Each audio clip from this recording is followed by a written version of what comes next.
TTV Dinakaran வந்து ஒரு விஷயம் சொல்றாரு. கூட்டணி ஆட்சிக்கு வந்து மக்கள் வாக்களிக்க போறாங்க அப்படின்னு ஒரு விஷயம் சொல்றாரு.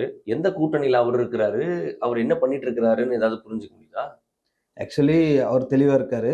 பாஜக தலைமையும் தெளிவா இருக்கு. தொடர்ந்து அவருக்கான வேலைகள அவர் பண்ணிட்டு இருக்காரு அப்படிங்கிறத நம்மால பார்க்க முடியுது. ஒண்ணுமே இல்ல. ஒரே ஒரு உதாரணத்த சொல்லிற முடியும். மே தின பொதுக்கூட்டம் சோளிங்கர்ல நடக்குது. ராணிப்பேட்டை அமமுக மாவட்ட செயலாளர் என்ஜி பார்த்திபன அவர் வந்து சோளிங்கர் தொகுதி சட்டப்பேரவை தொகுதியோட வேட்பாளரா அப்பவே அவர் அறிவிச்சுட்டாரு. அவர் தொடர்ந்து சோளிங்கர் தொகுதியில வந்து என்ஜி பார்த்திபன் வேலை செஞ்சுட்டு வர்றாரு. 2016ல அதிமுகவுல எம்எல்ஏ ஆனவரு. அவருடைய அப்பா கோபால் வந்து எக்ஸ் எம்எல்ஏ, எக்ஸ் எம்பி. இவரும் தொடர்ந்து களமாடி கொண்டு வருகிற ஒரு மாவட்ட செயலாளரா அமமுகவுல இருக்காரு.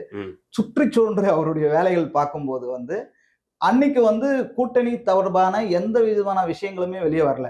ஆனா வந்து அவங்க வந்து அதிகாரப்பூர்வமா டிடிவி தினகரன் அறிவிச்ச உடனே டெல்லியில இருந்து எந்த பிரஷருமே இல்ல.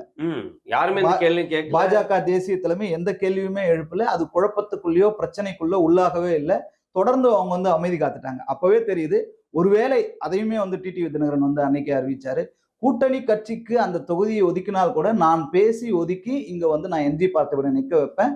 நீங்க வந்து ஜெயிக்க வைக்கணும் அப்படின்னு சொல்றாரு. அப்ப அவர் பாஜக தலைமையில் இருப்பது உறுதியாகிவிட்டது.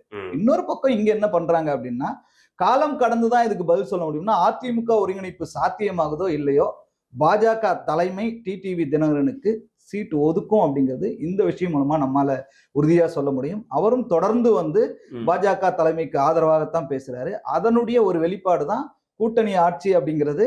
பாஜக தேசிய தலைமை சொன்னது, அமித்ஷா சொன்னது. இன்னைக்கு வந்து அதை உறுதிப்படுத்துகிற விதமாக கூட்டணி ஆட்சிக்கு வந்து மக்கள் வந்து வாக்களிக்க தயாராயிட்டாங்கன்னு சொல்றாரு.